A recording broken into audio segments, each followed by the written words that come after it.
Good afternoon, good afternoon, good afternoon. And welcome back to the Operation Hill 100 Hearts channel where we do what? Focus on healing, humor, and hot topics.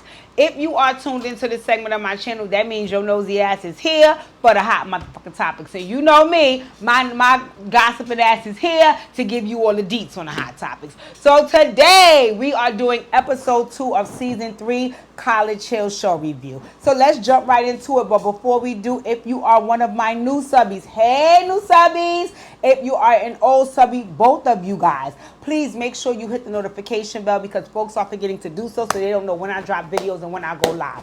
Turn your notifications on.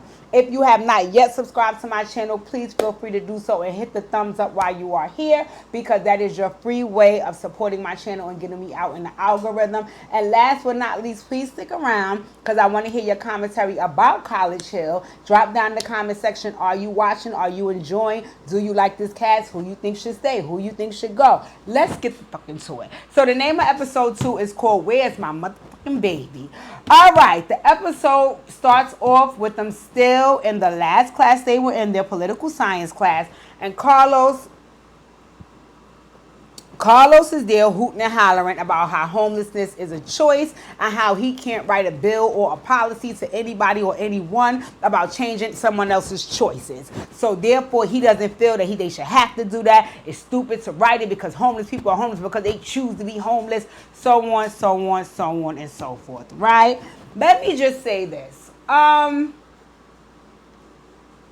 Do I disagree with Carlos? Not 100%. And do I agree with him? Not 100%, right? I don't disagree with him because I am a personal believer in the fact that everybody here has choices. Every person on this planet has a choice. Now, I know some people don't like to make the right choice because they don't always know what that is, but you do have a choice, right? That's everybody. You have choice and you have free will. Whatever you decide to do is really on you, right? So that part of it, I understand where Carlos was coming from. The reason why I disagree with Carlos is because I think people are led to make certain choices because of the experiences that they've had in their life, and everybody on this planet has had different experiences. So if you were a person who, let's just say, you view people as homeless because they don't know how and when to pay their bills or they don't know how to get a job to pay their bills. You may have grown up in a household where you were taught that that was the right thing to do and it was impossible for you to become homeless, so you make the choice every single day to do what you need to do so that doesn't happen. Another person may have grown up differently, so they may not understand as easily as you do that it's a simple choice to go to work, get a job, make money, and pay for where you want to live. They may not comprehend, understand, receive, or digest that the same way you do. So for them, being homeless may not be the end of the world like it is to you, right? The reason why the teacher was asking about them doing the policy was because he wanted to hear what folks thought about advocating for homelessness. I understood Carlos saying that he didn't think he should advocate because of 1, 2, 3, 4. What I didn't like about his argument is that he was not open to hear anybody else. He just wanted to talk over everybody, be disruptive, be disrespectful, and really and truly it was annoying and getting on everybody's fucking nerves. Right? Okay, no problem. Black China was over Carlos, his thoughts, his antics, and everything under the sun. So she kindly was like, class is over, right? Let me get up, and she walked the fuck out, right? Then they went to their next class. The next class was called Intro to Converged Media Writing. I like this class, right? I like this class because what I saw the professor did was, okay, we have celebrities in the room and we have regular students in the room. We have the opportunity for the regular students and the celebrities to get to mix and mingle and get to know each other on a real people-to-people basis. Not the whole, you're a celebrity and I'm starstruck with you. Not the whole, I'm a celebrity and you're nobody. No. I'm going to put everybody on the same playing field and have you get to know each other as people. So I like what the professor did there, right? So she put everybody in groups. She put 2 other celebrities in a group with other students who were just regular students of the university, right? The first group was Carlos and Tamar, right? So they were there speaking about, I think one of the questions was like, what is said about you or what is perceived about you in the media that you don't really deem to be necessarily true? Tamar said that what's said about her is that she's dramatic, she's problematic, and she's an angry black woman. Now, I don't know how much I agree with, no, not I don't know. I disagree with her being an angry black woman from my perception of Tamar. Again, if you have a different perception or assessment, please drop down in the comment section and share it. I would love to hear all about it.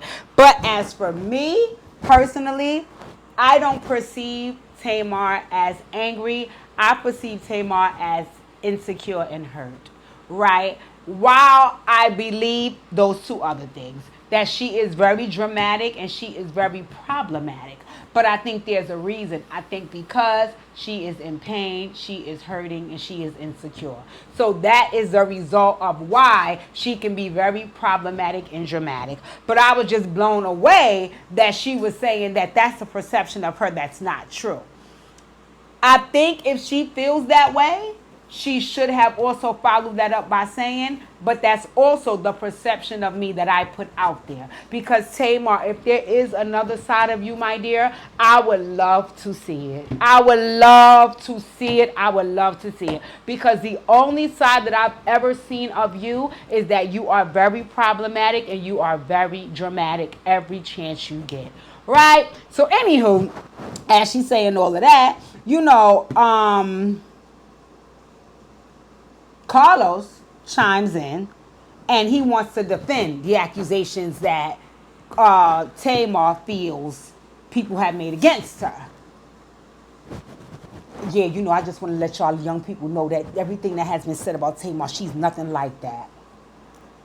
You know what I was thinking? I was thinking that Carlos was going to follow that up with, I've known her for 20 years. Because if you're saying that, Carlos, from you seeing her in the media and these last 2 days that you've been in the fucking house, I want to let you know that here we go again with Carlos, then you may be in love with her. You may be in love with her and you may be a groupie and you are just saying all of these things because perhaps she might deem you worthy of dating you because she thinks that you actually give a fuck about her and care about her because now you're here defending the bullshit that she's trying to push on to us, which is she's not problematic and dramatic, because yes, the fuck she is. But I was also looking at you, Carlos, because I was thinking to myself, Carlos, have you seen who she's allegedly with? So she's claiming that she is engaged to a Caucasian attorney. I think that's what JR is. So looking at JR and then looking at you, Carlos, do you think that right now in this day and age you would be Tamar's type? You look like a fucking franchise boy. So I was like, Carlos, leave. Don't walk up that tree. Go walk up. I'd rather you go try to get with Claudia because that wasn't it, baby. That wasn't it. But anywho, then they moved on over to, who did they move over to? Boom, boom, boom, boom. Oh, they moved on to Saucy and Nick, which they were in the same group with the regular students of the university, right? And what you can see who's bonding. Everybody that they had in the group is everybody who are trying to form bonds. So you can see Saucy and Nick is forming a bond. You can see that Carlos is trying to form one with Tamar, and you can see that Claudia is trying to form one with Angela, right?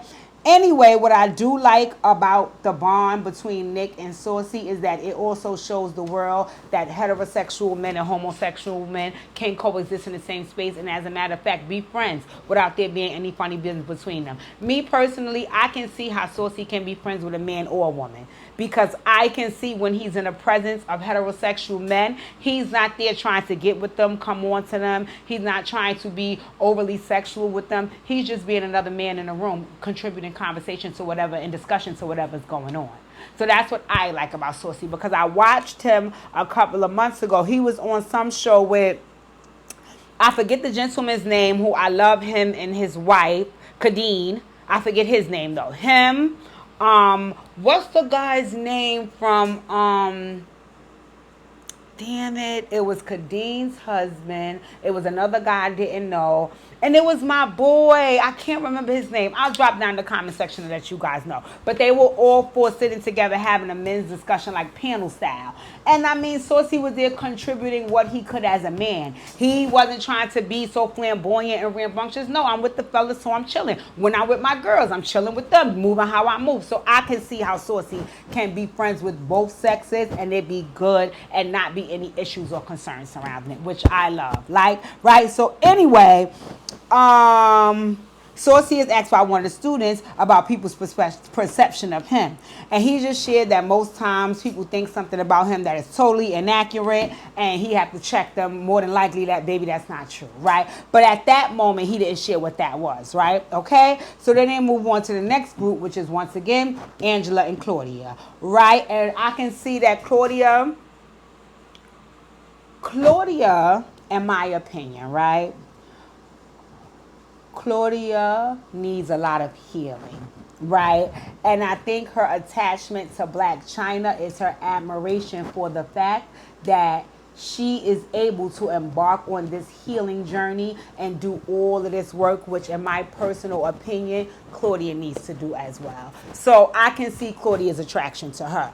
I don't know if Blac Chyna is really interested in connecting or bonding with anybody there, really and truly. I just think she's going through the experience. The one thing that I don't like about the one thing that I dislike that Blac Chyna does, and I've seen her do this on a number of interviews in the past. You often go on these shows where you have to share personal things about yourself, and you constantly decline to do so. If that's the case, then Angela, why are you there? Why are you there? Do I understand why you're declining? 3,000%. I get it. I definitely get it. What she said was they asked her, what was the question? They asked her what was some of the things associated with her in the headlines that, she just deemed to be untrue, right? So she didn't want to answer at first, so she threw the ball to Claudia. Let me take a sip, because this is just going to prove what I just said to you guys. Which is why I said what I just said a little bit earlier about Claudia needing healing, right? When she threw the ball to Claudia pretty much did what Tamar did, and it really, really, it did a few things to me. It frightened me, it annoyed me, and then it embarrassed me, right? Now, when they threw the ball to her, Claudia said, people view her as a messy girl and a mean girl. And oftentimes when she hears that, she says, who is that? Claudia. Then Claudia proceeded to say that one of her friends told her, and I believe she was sharing this part because she really believes it in her heart, that one of her friends told her that oftentimes she gets blamed for what other people does because she's the celebrity and everybody knows her.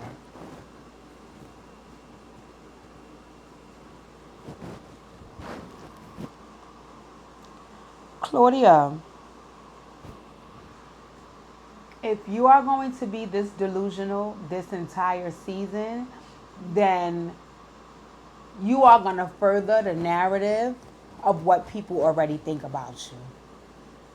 Because no. But to clean up and to further push the narrative that she's not messy and she's not mean, she started to talk about all of the good that she does and the charities that she contributes to, and that none of that gets seen or heard because nobody wants to hear the truth. They just want to hear the messiness of yada, yada, yada, yada, yada, yada.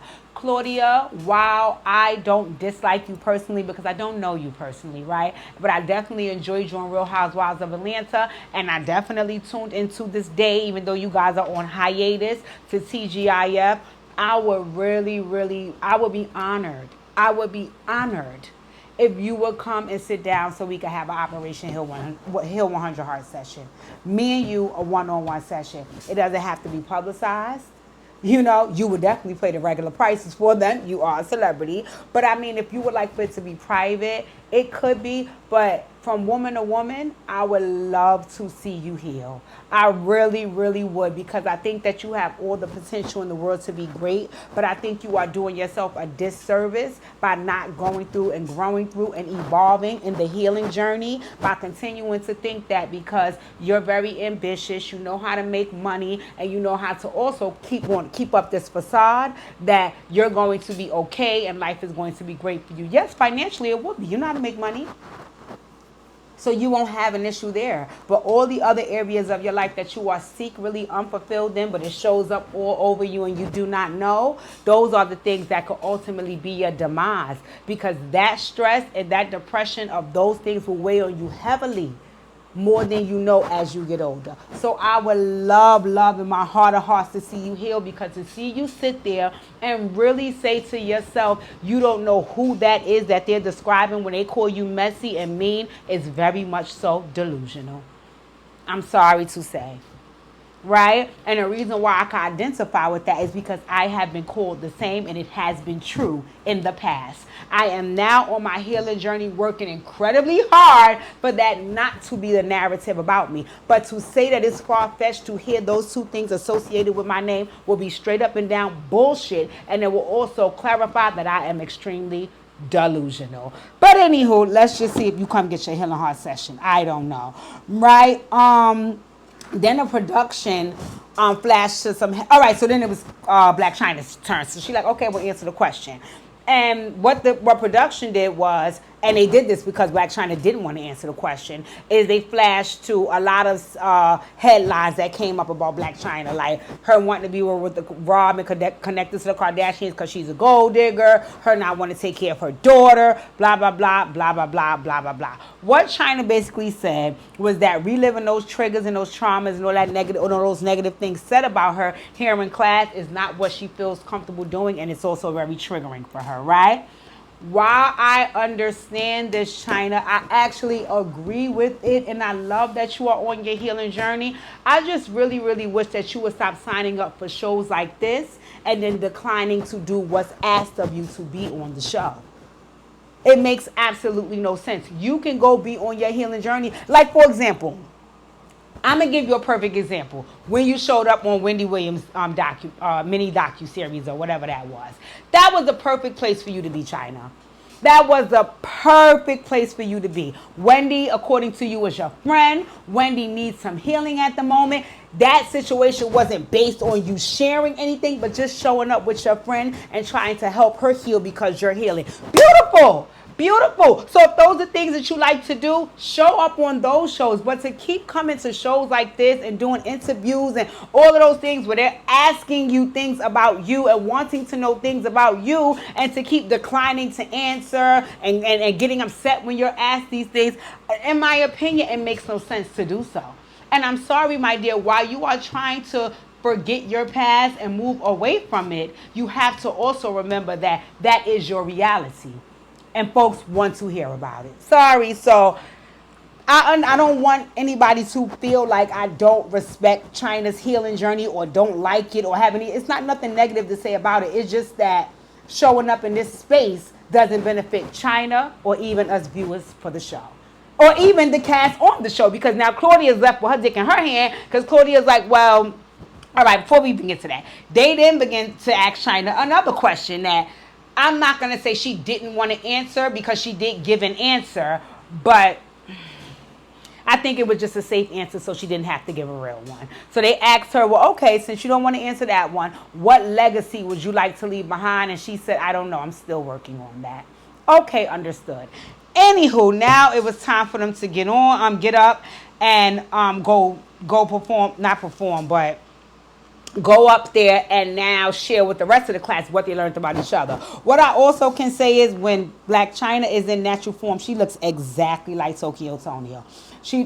Tokyo Tony. Something about me was something about her in those moments was very Tokyo Tony-ish. But anywho,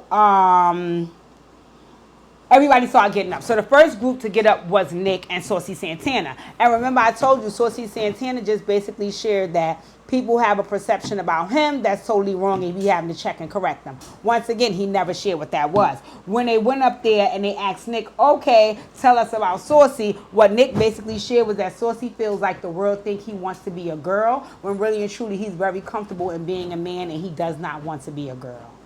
He really wants to be a man and a boss free ass bitch.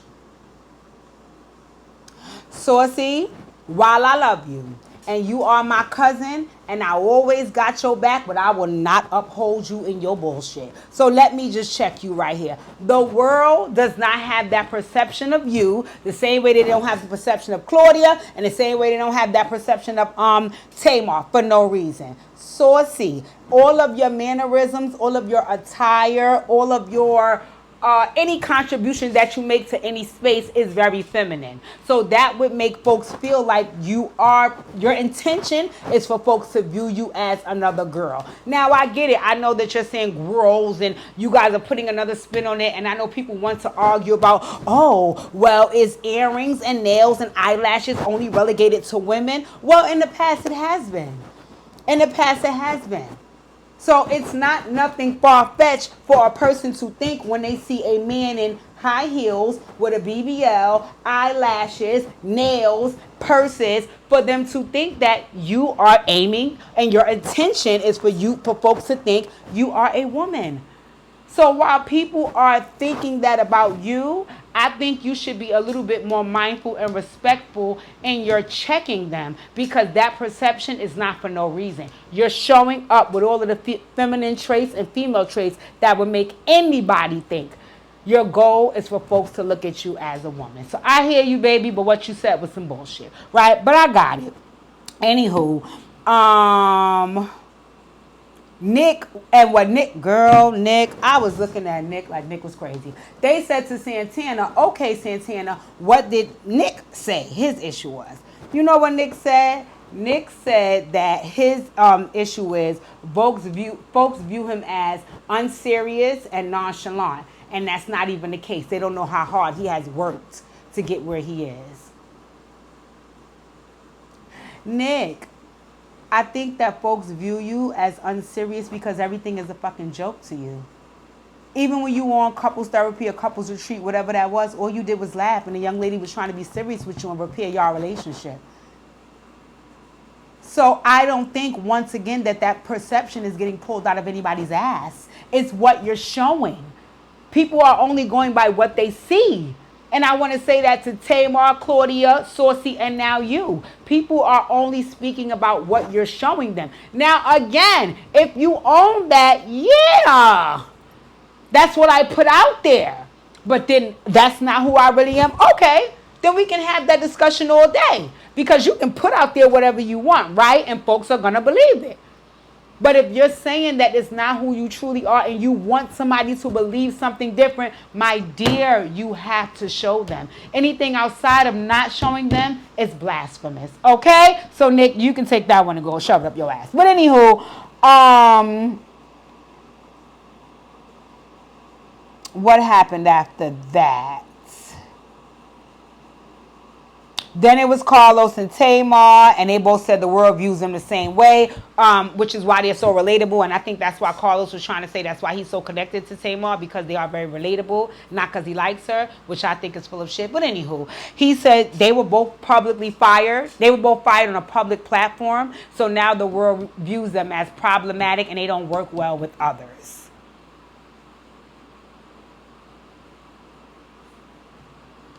It's the truth. It is the truth. It is the truth.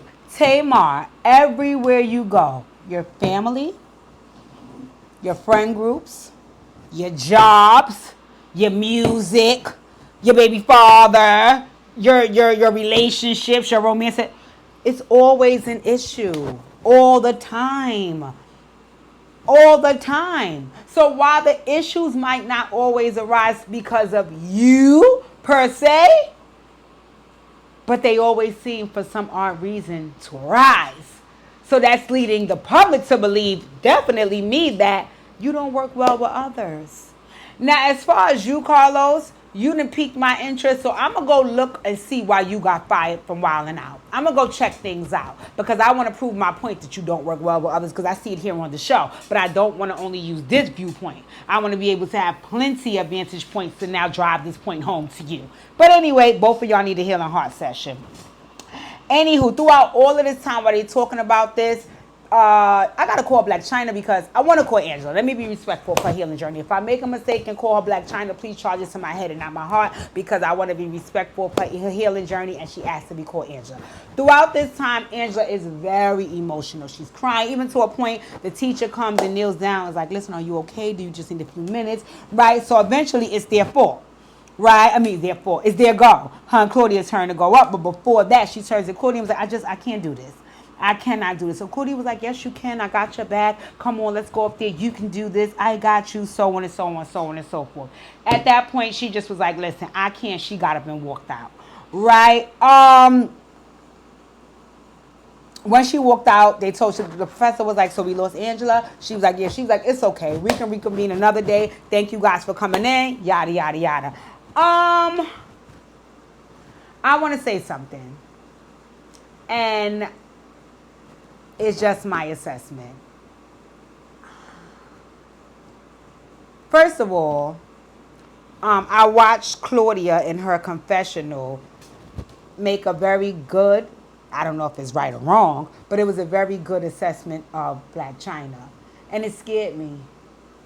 It scared me because, Claudia, if you are that good at assessing somebody else, then either one or two things. Either you are incredibly delusional and you may need some medication for it, or secondly, you just don't have the desire to check your motherfucking self. Because if you could be able to assess Black China and know her needs and what's bothering her and what's upsetting her and who she is in those moments, you should be able to do the same for yourself. But what I did want to say also is that I don't know, I'm not clear if, because Claudia gives me she's a by any means necessary kind of girl, you know, so basically because she's on this task to make it through this schooling and so on and so forth, she wants to do that by any means necessary.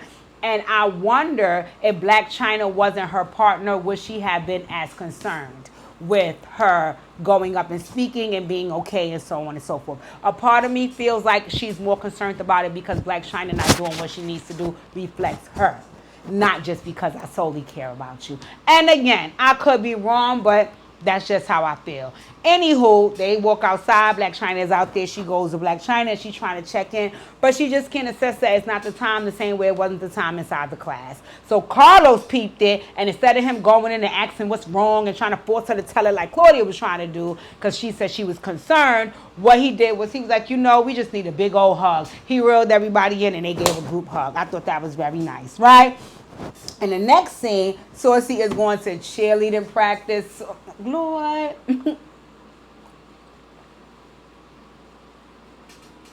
Saucy is reality TV gold. Saucy actually needs a show. Not with Love and Hip Hop. Maybe with him and Carisha. He needs a show because in my personal opinion, even I would love to see Saucy, Carisha, Tokyo Vanity, what's his name? Baby mother sister. What is her name? What's the rapper? I forgot his name. His baby mother. Their son name is Loyal. She has a sister that has a podcast, but they're all friends. Her, the sister, Tokyo Vanity, Saucy Santana, Carisha. I would love to see them all together on a reality show because Saucy is very entertaining. Anywho, Saucy goes to cheerleading practice. And at cheerleading practice, he meets Coach Glenn. I'll let Saucy tell y'all about Coach Glenn. Anyway, Coach Glenn immediately ran down on Saucy. Baby, what is going on here? Practice started how long ago? And you are how many minutes late? What's good here, right? So I could already see. You know what I think is going to happen? I think initially Coach Glenn and Saucy going to be rough and rocky, but then I think Coach Glenn is going to come around to Saucy because like I said, Saucy is so entertaining that you gravitate towards him. Anywho, so he immediately ran down on Saucy, was you late? Boom, boom, boom, boom. He was like, you was late and another cheerleader was late, so what I need the other cheerleader to do is show y'all what we do when we late. So the other cheerleader pulled Saucy to the side. He like, listen, we got to run. Saucy was like, I'm sorry? Who? Bitch, I walk. Like, I don't run. So let me show you how to walk, because that's not what we do here. I was cracking up. So now Saucy got the cheerleader walking. He looking like, what the hell is going on? Lord have mercy. So I was cracking up because in the confessional, Saucy said it, not me. Saucy was like, yeah, talk about we gonna motherfucking run. I'm not running, I'm walking. I had to let that cheerleader and what he said? I had to let that cheerleader know who's the queen. But wait, maybe he want to be the queen. But I'm the queen. And I was cracking up because Coach Glenn, yeah, okay. So he had that damn dog Bianca, his daughter, carrying it all around, asking the cheerleaders could they babysit, girl, just making a damn mockery of the cheerleading practice, right? So then they was like, okay, well get Saucy on the floor, let's get the moves, let's start showing him the moves. Saucy ain't know what the hell was going on. Saucy was sweating like a slave. He was burning up. He could not take it. Then the coach was like, what is this attire? What do you have on? You don't wear this in shit in your practice. He was like, what happened? I got on Da Vinci runway. Can I help you? Saucy is absolutely fucking nuts. He was not here to play with them. So that had me cracking up. Him and sometimes when his coach say something to him, he go back and forth. The coach was like, oh, we don't do that here. It's no back and forth. It's just what I say and then it's done. Saucy was like, wait, what? Saucy is a hoot. But in the end, it ended well. They was all cracking up because, like I said, Saucy can be very entertaining and he's a piece of work, but it's enjoyable, right? So now back at the house, Claudia is still trying to motivate Black China. She's like, you can do this. Don't let this defeat you. And in those moments, I definitely can understand. But like I said, remember Claudia and Black China, Claudia and Angela haven't had the opportunity to present yet. They don't present till Friday. So again, a part of me feels like, Claudia, you just trying to get this by any means necessary. I don't know if you necessarily care about Angela, but I'll keep watching because I don't want to prejudge their relationship, because she has talked very positively about Angela and the season is over now. So it may have really turned into something. I don't know. I watched you, Claudia. But anywho, everybody heads to the round table because now it's homework time. Their first day of school is done, and now it's homework time. Saucy was like, I was sweating like a slave at the practice. I watched my kid all day.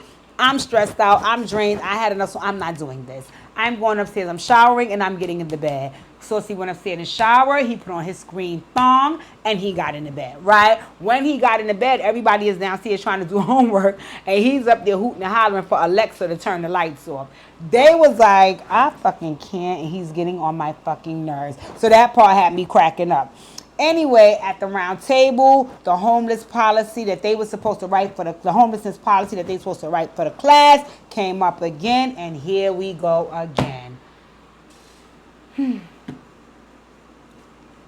The same antics that Carlos was going on with in the class is the same antics that he brought up here at home. What I did like and I enjoyed, what I liked and enjoyed was it provided Nick an opportunity to get serious, to be vulnerable, and to lend and to contribute something from his story to the group. So what he said was that his older brother was murdered, and that because of that, his other brother went into a deep depression, and as a result, it triggered some mental health issues. And he said most times when he's going through one of his episodes, he can just be out on the street. And he's not homeless. He can come home. He has somewhere that he can go. But because he's in a state of mental illness, that's just how he is out there and how he's viewed. He was like, so this is near and dear to my heart because I would like for my brother and others like him to be taken care of. And for folks to know that homelessness is just not a result of you not paying your bills. It could also be because there's some mental health issues. So I enjoyed seeing Nick speak about that, and I also enjoyed him being vulnerable and being serious in those moments, right? Even with all of that, well, in all fairness to Carlos, in those moments, he was like, okay, I'm going to try to hear you, but I still have some issues with homelessness. But Nick was very serious and vulnerable in his confessional, sharing that. When they showed Nick at the table, Nick was cracking up talking.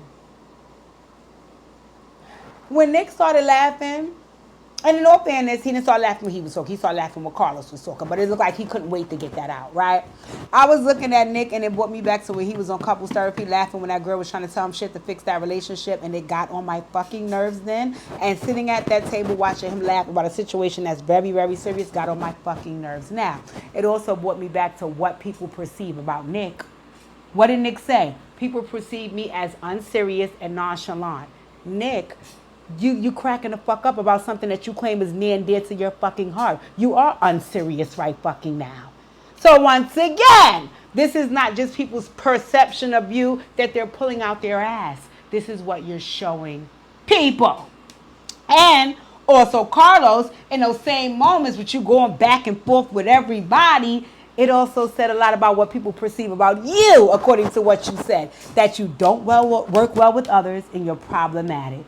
Both of them showed that in those moments. So I just was looking like, oh my God. Anywho, after the homework, Claudia and Carlos, because now Saucy is finally upstairs asleep because Alexa turned off the lights, Claudia and Carlos peeped Saucy Santana's baby, Bianca, the doll. He left her downstairs in the kitchen. So they got this bright idea to hide Bianca from Saucy. Now, I want to go back. Like I told y'all, if you watch my review of the first episode, right? When they left Saucy and he had to come after them to the school, they saw Saucy act like he was mad, right? So they see that Saucy can be emotional and high-strung, right? You tell me what part of the game, and he can anger easily, right? You tell me what part of the game hiding something that belongs to him from him is going to be a good idea. Not only is it a bad idea, it's a messy idea. And look at the person who was a part of it. Claudia. So now it brings me back to what you said people perceive about you. Right? So anywho, they go hide the doll. They go put a note on it. Yada, yada, yada, yada, yada, yada. The next morning, Saucy is up and he's looking for that motherfucking doll. Now, so Claudia in the confessional. Oh, I feel bad. I thought this would be a joke. Now I see he's really upset. Did you? Did you think this was a joke? Or were you just being what they call you? Mean. Messy.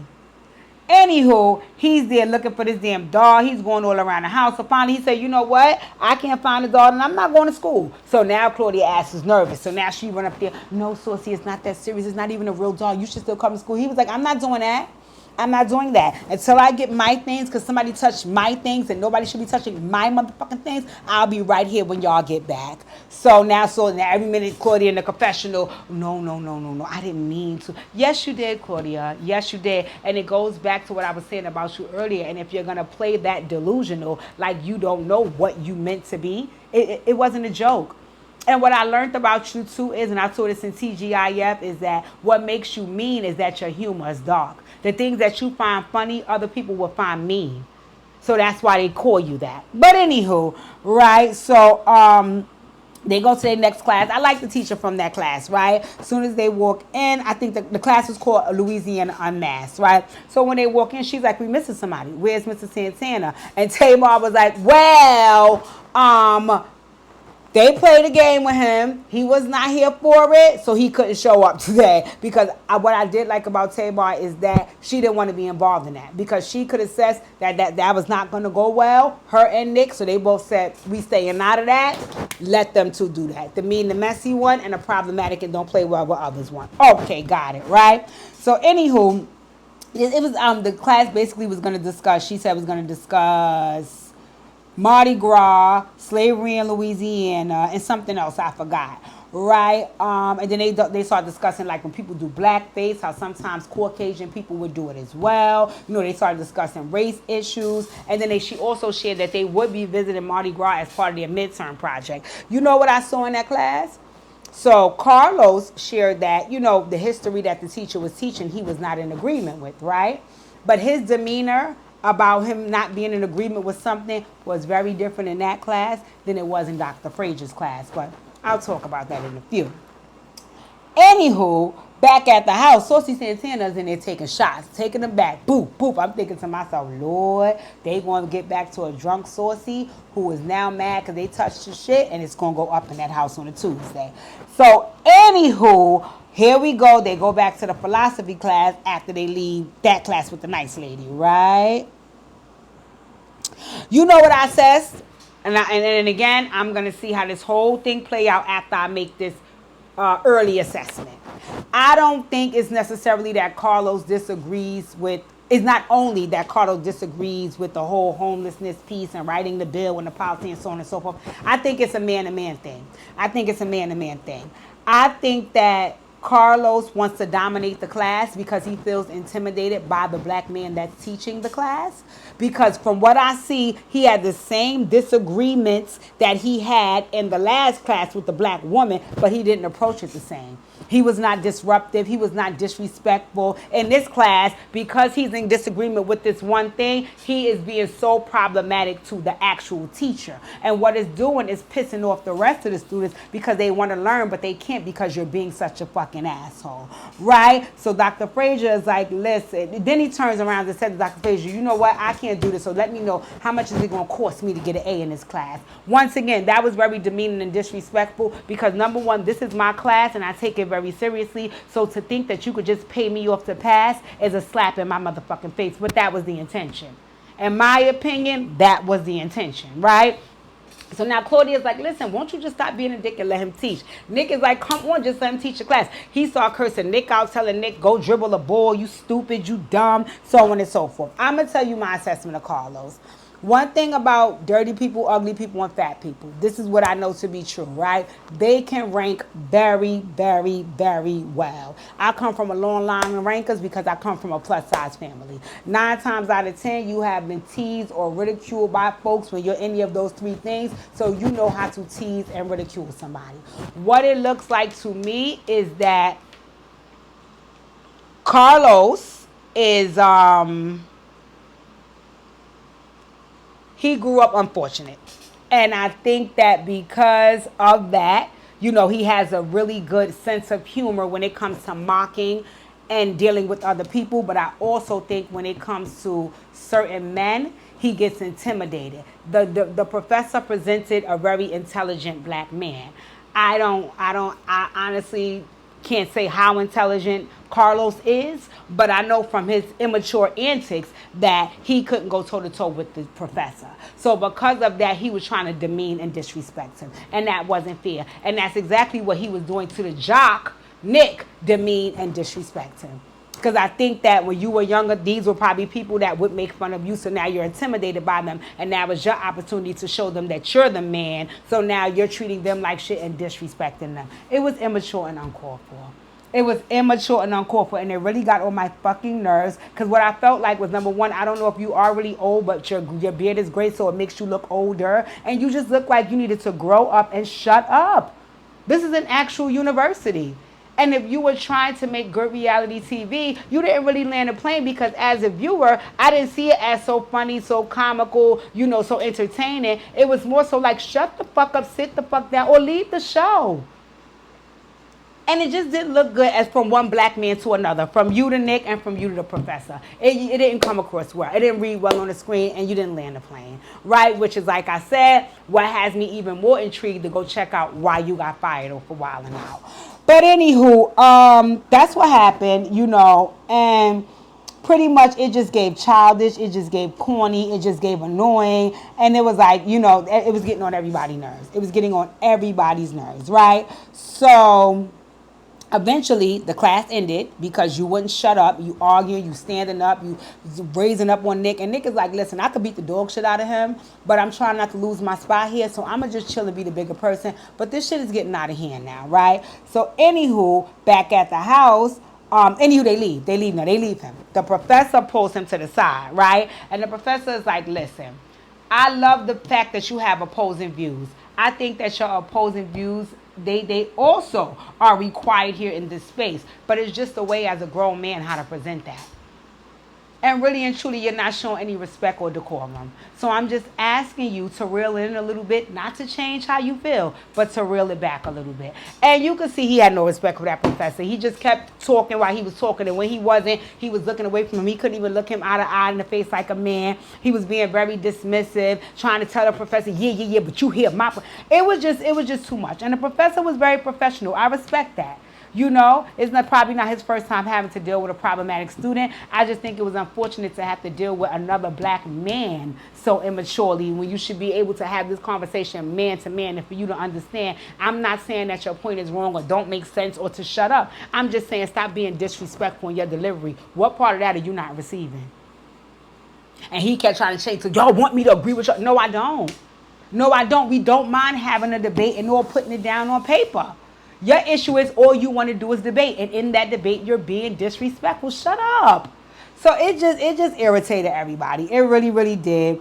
And then, right, everybody got back to the house. They left him. When they got in the car, Nick was like, listen, I don't got time for this fuck shit. Claudia was like, I don't mind going toe to toe, but once it get disrespectful, I can't. And Black China basically said, she was like, you know what? She said it's a confessional. She was like, the type of energy that Carlos gives off is an energy that can trigger me. So I'm just going to pay attention because I can't be around that energy too long without being triggered and going off. And I'm with Angela. I'm with Angela. I feel the same. I was just looking at Carlos like, after a while, you come out and start being disrespectful to him. Like, shut the fuck up. Like, you know, and you don't want to go there with him because you don't want him to feel like his points doesn't matter. It's just all of his delivery. This is a university. Be serious. So, but you can't be. You're a comedian, so this is the dumb shit y'all do, right? And it also brings me back to why I didn't necessarily watch Wildin' Out on a consistent basis. No shade. I love, oh my God, I am in love. One year I actually did Christmas at Khadijah, and I used one of the games that they have Wildin' Out. So some of them I love. What I didn't like is when I initially started watching it, most of the times there was adult grown men with these antics. Now, granted, I don't mind if y'all got some and then some young boys and but I don't want to see no grown ass man doing all this dumb goofy shit like that. I'm not really intrigued or interested in that. Now, granted, I understand it's hilarious. They get into a bag. It's harmless fun. I got that. I'm not knocking it. It's just not something that I could watch on a consistent basis because after a while, I wouldn't necessarily view it as they're so funny and this is so great. I would more so view it as they so goofy and it would irritate me because I would feel like they're too old to be acting that way. That's just me. I love a good laugh. Again, if it would have been a few of them and more younger people, then fine. But when I was watching it, it was more so a lot of grown men, and then some of the things were a little too goofy and immature for me. So I couldn't really stay tapped in, but I do still watch every now and again. And you know, that's where he comes from. Anywho. So now they get back at the house, and Nick go to check on Saucy. And Saucy is like, no, don't say shit to me. Leave me alone. You was down with them. It was all fun and games, and I didn't find a joke. Then when I'm asking you, because me and you cool like that, what the fuck going on? You laughing and giggling like you don't know what the fuck going on. I love what he said. I don't know if you laughing and giggling because you're goofy or you're guilty with either motherfucker way. Stop playing with me. I was cracking up. Saucy is hilarious. I'm telling you, he do not play with them. I'm telling you. So anywho, as he curses Saucy the fuck out, as he curses Nick the fuck out, Nick is like, listen, I ain't having to do with that. They lying on me. He was like, Tay, you at Tay Mom was like, I told you. I ain't had nothing to do with that. So Saucy was like, listen, now I'm going to go around this motherfucking room and y'all start letting me know who had their hands in that pot of putting my baby away because he had found the baby. Putting my baby away and leaving that note on them because I'm going to y'all motherfucking mouth. I need to know who hid my baby. So he said all of that and then the show went off from there. So I'm like, Lord, next motherfucking week they going to have some drama because Saucy look like he is not letting them live down the fact that they hid that baby. And in all fairness, I don't know if he's really going to be angry. But if he is a little, I can see some of his frustration because don't start touching nobody's shit. Do not start touching nobody's shit. Don't start going to nobody's shit. Don't start hiding nobody's shit because that could really, really lead to a problem. In any event, that was episode 2. I'm digging College Hill. So let's keep watching. I'll keep putting out videos for it and we'll see. Get down in the comment section. Make sure you leave your suggestions. What do you think about the show? Are you watching? Will you start watching? Have you watched College Hill before? Are you a fan of any of the cast members? Please let me know. Once again, everything in the comment section is up for discussion. As long as it's not disrespectful, I do not debate, I do not delete. If you are new here, welcome my new subbies. Make sure all of you new and old, I'm sorry guys, new and old, hit the notification bell. Please hit the thumbs up because that's your free way of supporting my channel. And thank you guys for tuning in. I'll see you soon.